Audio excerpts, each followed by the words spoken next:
अस्सलाम वालेकुम फ्रेंड्स, मेरा नाम है कुतुब और आप देख रहे हैं कुतुब मैकेनिकल टीवी। दोस्तों वेलकम करता हूं आपको अपने यूट्यूब चैनल पर। दोस्तों आज की वीडियो में हम बात करेंगे कि गाड़ी के अंदर जो सेंसर लगाए जाते हैं उनका क्या मकसद होता है और वो काम कैसे करते हैं। इसके अलावा हम बात करेंगे कि इन सेंसर्स की इकसाम कितनी होती हैं और EFI इंजनों में ये सेंसर कैसे काम करते हैं। सो वीडियो को एंड तक ज़रूर देखिएगा। और वीडियो शुरू करने से पहले अगर आपने अभी तक मेरे यूट्यूब चैनल को सब्सक्राइब नहीं किया तो इसे सब्सक्राइब कीजिए और साथ में बेल आइकन के निशान को ज़रूर प्रेस कीजिएगा ताकि मेरी हर आने वाली वीडियो का नोटिफिकेशंस आपको बर वक्त मिल सके। तो दोस्तों बिना टाइम वेस्ट किए शुरू करते हैं आज की वीडियो को। दोस्तों सबसे पहले मैं आपको बता देता हूं कि सेंसर क्या चीज़ होती है। तो दोस्तों सेंसर एक ऐसी डिवाइस होती है जो किसी भी चीज़ की जो नॉन इलेक्ट्रिक एनर्जी होती है उसको इलेक्ट्रिक एनर्जी में कन्वर्ट करके उसका सुराग लगाती है, उसका पैमाइश करती है, उसके तयन करती है उसकी कारकर्दगी का। सो EFI इंजनों के अंदर या इलेक्ट्रॉनिक फ्यूल इंजेक्शन इंजनों के अंदर जो सेंसर का इस्तेमाल किया जाता है वो इसलिए किया जाता है कि जो भी फंक्शंस उस इंजन के अंदर हो रहा है उसको इलेक्ट्रॉनिकली तरीके से कंट्रोल और ऑपरेट किया जाता है।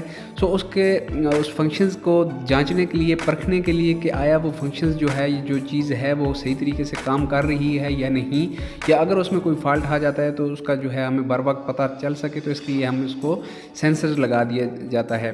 सेंसर ये काम करता है कि अगर उसमें कोई भी जो है फंक्शंस ठीक तरह से काम नहीं कर रहा होता तो उसकी वो ECU को इलेक्ट्रॉनिक तरीके से सिग्नल्स भेज देता है, यानी इलेक्ट्रिक कंट्रोल यूनिट को। सो इस तरह हमें बर वक्त गाड़ी में किसी भी हादसा होने से हम बच सकते हैं और हमें बर वक्त पता चल सकता है कि गाड़ी के अंदर कौन से हिस्से पुर्जे में कौन सा फॉल्ट आ गया है। सो अगर इसके इकसाम की बात की जाए तो सेंसर्स की बहुत सारी इकसाम हैं, लेकिन यहाँ पे आज हम बात करेंगे 4 सेंसर के हवाले से और इंशाल्लाह आने वाली वीडियो में मैं नेक्स्ट 4 सेंसर्स के हवाले से बात करूँगा।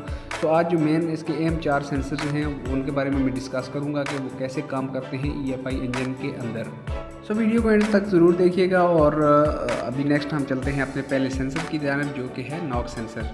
तो दोस्तों नॉक सेंसर जो होता है ये इंजन ब्लॉक के साथ लगा होता है और इसका काम ये होता है कि ये इंजन की गैर ज़रूरी आवाज़ को महसूस करके ECU यानी इलेक्ट्रिक कंट्रोल यूनिट को सिग्नल्स भेजता है, जिसकी वजह से इलेक्ट्रिक कंट्रोल यूनिट जो होती है वो गाड़ी के अंदर डैशबोर्ड में चेक लाइट की सूरत में जो है वो मालूमात देता है कि गाड़ी के अंदर कुछ गैर ज़रूरी आवाज़ें आ रही हैं इंजन के अंदर। इसमें होता ये है कि पावर स्ट्रोक के अंदर जब इंजन में धमाका होता है तो उस आवाज़ को पैमाइश करता है ये नॉक सेंसर। सो अगर वो ठीक तरह से स्ट्रोक काम कर रहा है तो या इंजन ठीक तरह से चल रहा है तो फिर तो ये सिग्नल नहीं भेजेगा। लेकिन अगर जो उसकी पैमाइश है, ये जो मिकदार उसके लिए बनाई गई है एक ठीक पावर स्ट्रोक के लिए, अगर उससे ज़्यादा पावर स्ट्रोक होता है या उसके अलावा कोई टूट फूट होती है या किसी तरह की भी कोई गैर मामूली आवाज़ जो है वो इंजन के अंदर आती है तो ये क्या करता है कि ये सिग्नल्स भेजता है ECU को और ECU जो है वो चेक लाइट की सूरत में ऑन कर देता है चेक लाइट को डैशबोर्ड के अंदर, जिससे हमें पता चल सकता है कि इंजन के अंदर कुछ गैर ज़रूरी आवाज़ें आ रही हैं। इसमें होता यह है कि अगर आप गाड़ी को तेज़ स्पीड से चलाना चाहते हैं या गाड़ी को आप स्पीड दे रहे हैं लेकिन गाड़ी फिर भी सुस्त चल रही है तो इसका मतलब ये है कि ये सेंसर ठीक तरह से काम नहीं कर रहा। इसके अलावा इंजन के अंदर जितनी भी आवाज़ें आ रही होती हैं ECU को उनका पता होता है, लेकिन अगर कोई आवाज़ ECU नहीं पहचान पाता तो ये चेक लाइट ऑन करके आपको बता देगा। अगर ये लाइट ऑन हो तो इससे फ्यूल जो है वो ज़्यादा, उसकी फ्यूल की ज़्यादा कंजप्शन होगी। उसके अलावा जो है वो गाड़ी ज़्यादा धुआं भी देगी जिससे माहौलियाती आलूदगी फैलने का भी ख़तरा हो सकता है। सो अगर गाड़ी के अंदर ये लाइट ऑन हो जाए तो आपने किसी भी सूरत में गाड़ी को ड्राइव नहीं करना बल्कि किसी अच्छे मैकेनिक से जो है वो गाड़ी को दोबारा ठीक करवाना है और गाड़ी को चेक करवाना है। दोस्तों नेक्स्ट हम बात करेंगे MAP सेंसर की। MAP सेंसर यानी इसको मनीफोल्ड एब्सोल्यूट प्रेशर सेंसर भी कहा जाता है। दोस्तों ये सेंसर जो होता है ये मनीफोल्ड पे लगा होता है और इसका काम ये होता है कि जो इंटेक मनीफोल्ड के अंदर हवा का जो प्रेशर और मिकदार होती है उसका ये तयन करता है और उसका जो सिग्नल्स है वो ECU को बताता है। इसमें फंक्शंस ये होता है कि जो ECU होता है, जो इलेक्ट्रिक कंट्रोल यूनिट होती है, वो इस सेंसर की जो है मालूमात के मुताबिक फ्यूल की तकसीम करता है। यानी कि जो हवा का प्रेशर इंटेक मनीफोल्ड में जा रहा होता है या जो हवा की मिकदार होती है उसको मद्देनज़र रखते हुए ECU फ्यूल की तकसीम करता है कि जो हवा का प्रेशर या मिकदार है उसके साथ कितना फ्यूल इसको मिलाया जाए साथ, तो एक अच्छा फ्यूल मिक्सचर बन सके और एक अच्छा कंप्रेशन हो इंजन के लिए।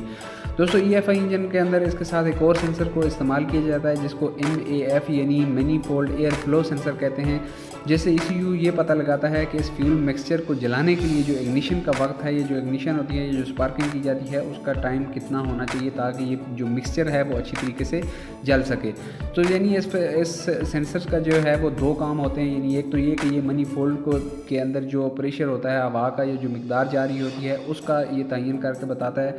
और उसके अलावा इसका साथ एक और सेंसर को लगा दिया जाता है जिसको मनीफोल्ड एयर फ्लो सेंसर कहा जाता है, जिससे हमें ये पता चल सकता है कि जो इस मिक्सचर जो बना है, जो इसको जलाने के लिए हमें इग्निशन कितनी करनी चाहिए इंजन के अंदर कि ये मिक्सचर अच्छी तरीके से जल सके और अच्छा कंप्रेशन और अच्छा पावर स्ट्रोक हो सके। तो दोस्तों अगर ये सेंसर भी ख़राब हो जाए तो गाड़ी की जो एफिशिएंसी है उस पर काफ़ी असरअंदाज हो सकता है, और उसके अलावा ये फ्यूल माइलेज पे भी जो है काफ़ी असरअंदाज हो सकता है। उसके साथ साथ उसमें जो कंप्रेशन है या पावर का स्ट्रोक है उस पर भी ये असरअंदाज हो सकता है। अगर इस सेंसर में कोई भी ख़राबी आ जाए तो गाड़ी के अंदर अच्छा कंप्रेशन नहीं होगा, अच्छा जो है वो पावर नहीं होगा, जिससे गाड़ी की जो ताकत है वो भी कम हो जाएगी और गाड़ी की जो फ्यूल कंजप्शन है वो भी ज़्यादा हो जाएगी। सो इस सेंसर के ख़राब होने की सूरत में भी जो आपने फिल 4 जो है वो किसी अच्छे मैकेनिक से गाड़ी को चेक करवाना है और इस सेंसर को तब्दील करवाना है। सो फ्रेंड्स नेक्स्ट हम बात करेंगे टेम्परेचर सेंसर की। दोस्तों टेम्परेचर सेंसर जो होता है इसका मेन काम ये होता है कि ये इंजन के दर्जा हरारत को मालूम करता है और टेम्परेचर गेज को डैशबोर्ड के अंदर शो करता है कि इस वक्त इंजन का जो दर्जा हरारत है वो कितना है। दोस्तों टेम्परेचर सेंसर जो होता है ये एक ऐसा आला होता है जिसको आमतौर पर थर्मोकोपल या RTD से बनाया जाता है, जिसका काम ये होता है कि ये दर्जा हरारत की पैमाइश करता है और दर्जा हरारत में तब्दीलियों का जो तनासब होता है उसको बरकी वोल्टेज में टेम्परेचर गेज की सूरत में हमें बताता है। दोस्तों इसमें होता ये है कि जो इंजन के अंदर कूलिंग सिस्टम के लिए जो पानी इंजन के अंदर सर्कुलेट कर रहा होता है वाटर जैकेट्स के अंदर, सो जब ये पानी जो है वो आउटलेट पाइप से यानी कि दोबारा रेडिएटर की तरफ जा रहा होता है तो उसके रास्ते में किसी जगह पे भी जो है ये सेंसर को लगा दिया जाता है जो इस चीज़ की पैमाइश करता है कि जो इस वक्त इंजन का दर्जा हरारत है वो कितना है। सो अगर इंजन का दर्जा हरारत आधे से ज़्यादा हो जाए तो तब भी ये जो है टेम्परेचर गेज की सूरत में आपको डैशबोर्ड के अंदर बता देगा कि इंजन का दर्जा हरारत बहुत ज़्यादा हो गया। तो ऐसी सूरत में आपने गाड़ी को किसी सायेदार जगह पे आप खड़ा कर लें या गाड़ी को थोड़ी देर के लिए आप रोक लें। उसके अलावा उसका कूलेंट वगैरह आप चेक कर सकते हैं। और दूसरा, गाड़ी गर्म होने की जो बहुत सारी वजूहत हैं वो मैंने आपको इंशाल्लाह नेक्स्ट वीडियो में मैं आपको ज़रूर बताऊंगा कि जो गाड़ी गर्म होती है उसकी क्या क्या वजूहत हो सकती हैं। सो जितनी भी वजूहत होती हैं उनको आपने देख लेना है। सो गाड़ी को आपने किसी सायेदार जगह पे खड़ा कर लेना है। लेकिन ध्यान रखने वाली बात यह है कि जब गाड़ी आपकी हीट अप हो जाए या गाड़ी गर्म हो जाए तो उस सूरत में आपने इंजन को बंद नहीं करना चाहिए, स्विच ऑफ नहीं करना, क्योंकि इससे इंजन को काफ़ी नुकसान हो सकता है। इंजन को आप स्टार्ट रखें लेकिन इसमें यह है कि आपको रेडिएटर में पानी डालें या रेडिएटर को पानी जो कूलेंट है उसको ठंडा करने की कोशिश करें, तो तब भी ये गाड़ी दोबारा जिसका टेम्परेचर जो है वो नॉर्मल हो जाएगा। सो फ्रेंड्स लास्ट पे हम बात करेंगे O2 सेंसर की। दोस्तों O2 सेंसर जो होता है ये इंजन की एग्जॉस्ट मनीफोल्ड पर लगाया जाता है, जिसका काम ये होता है कि इंजन से खारिज होने वाली गैसेस के ज़रिए फीडबैक लेकर इंजन की कारकर्दगी को बेहतर बनाना होता है। दोस्तों ये इस बात का अंदाज़ा लगाता है कि इंजन से निकलने वाली जो गैसेस होती हैं उसमें ऑक्सीजन की मकदार कितनी है, और इस मकदार को ये जो है वो ECU को बताता है, जिससे जो है ये पता चल सकता है कि जो फ्यूल मिक्सचर होता है उसमें ऑक्सीजन की मकदार कितनी है, कम है या ज़्यादा है, या जो मिक्सचर जल रहा है उसमें ऑक्सीजन की मकदार कम जल रही है या ज़्यादा जल रही है। इससे इस सेंसर में ये भी हमें पता चलता है कि जो फ्यूल मिक्सचर के लिए जितनी ऑक्सीजन की ज़रूरत होती है पावर स्ट्रोक के लिए या कंप्रेशन स्ट्रोक के लिए या उस फ्यूल मिक्सचर को जलने के लिए जितनी जो ऑक्सीजन ज़्यादा ज़रूरत होती है, क्या वो उस मकदार में ऑक्सीजन जो है वो जल रही है या नहीं। सो इसके ज़रिए जो है वो इंजन की कारकर्दगी को बेहतर बनाया जा सकता है। दोस्तों अगर ये सेंसर ख़राब हो जाए तो गाड़ी में गैर ज़रूरी आवाज़ें आ सकती हैं, फ्यूल ज़्यादा इस्तेमाल होगा और गाड़ी में चेक लाइट जो है वो ऑन हो जाएगी, और इसके ऑन होने की सूरत में आपने गाड़ी को ड्राइव नहीं करना बल्कि आपने किसी अच्छे मैकेनिक से चेक करवाने ली है। सो दोस्तों आज की वीडियो यहीं तक थी। उम्मीद करता हूँ कि आज की वीडियो आपको पसंद आई होगी। अगर आज की वीडियो आपको पसंद आती है तो वीडियो को लाइक कीजिए, शेयर कीजिए और मेरे चैनल को सब्सक्राइब कीजिए।